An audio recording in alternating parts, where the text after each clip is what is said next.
കേരളോത്സവത്തിന്റെ ഭാഗമായി നടന്ന വിവിധ കലാകായിക മത്സരങ്ങളിൽ വിജയിച്ച മത്സരാർത്ഥികളെയും വ്യത്യസ്ത കായിക മത്സരങ്ങളിൽ ഓവറോൾ ചാമ്പ്യൻഷിപ്പ് നേടിയവരെയും അനുമോദിച്ചു. മാവണ്ടിയൂർ മാസ് ക്ലബ് പരിസരത്ത് വെച്ച് നടന്ന ചടങ്ങ് എടയൂർ ഗ്രാമപഞ്ചായത്ത് പ്രസിഡന്റ് ഹസീന ഇബ്രാഹിം ഉദ്ഘാടനം ചെയ്തു. പി അമീൻ അധ്യക്ഷത വഹിച്ച പരിപാടിയിൽ standing committee chairman Puthukkodi Jafar മുഖ്യ പ്രഭാഷണം നടത്തി. Block panchayat member E P. Bushra Nasar, Achuthan മാഷ്, അബൂബക്കർ മാഷ്, അബ്ദുൽ ഖാദർ, ടി.പി. സ്വാലിഹ്, നാസർ പാലാറ എന്നിവർ ആശംസകൾ അർപ്പിച്ചുകൊണ്ട് സംസാരിച്ചു. Club president TP. സാഹിദ് സ്വാഗതവും കെ. സുലൈമാൻ നന്ദിയും പറഞ്ഞു. തുടർന്ന് കുട്ടികളുടെ വിവിധയിനം കലാപരിപാടികളും അരങ്ങേറി.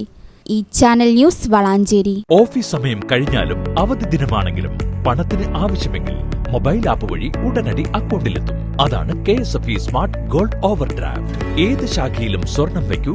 മൊബൈൽ ആപ്പ് വഴി എപ്പോഴും എവിടെ വെച്ചും പണം പിൻവലിക്കൂ. പരമാവധി 50 ലക്ഷം രൂപ വരെ. അതിവേഗ പ്രോസസിംഗ്, 24/7 സേവനം. ഇനി ആവശ്യങ്ങൾക്ക് അവധി കൊടുക്കേണ്ട, സമയവും നോക്കേണ്ട. KSFE smart gold over draft. Digitally super charge your gold.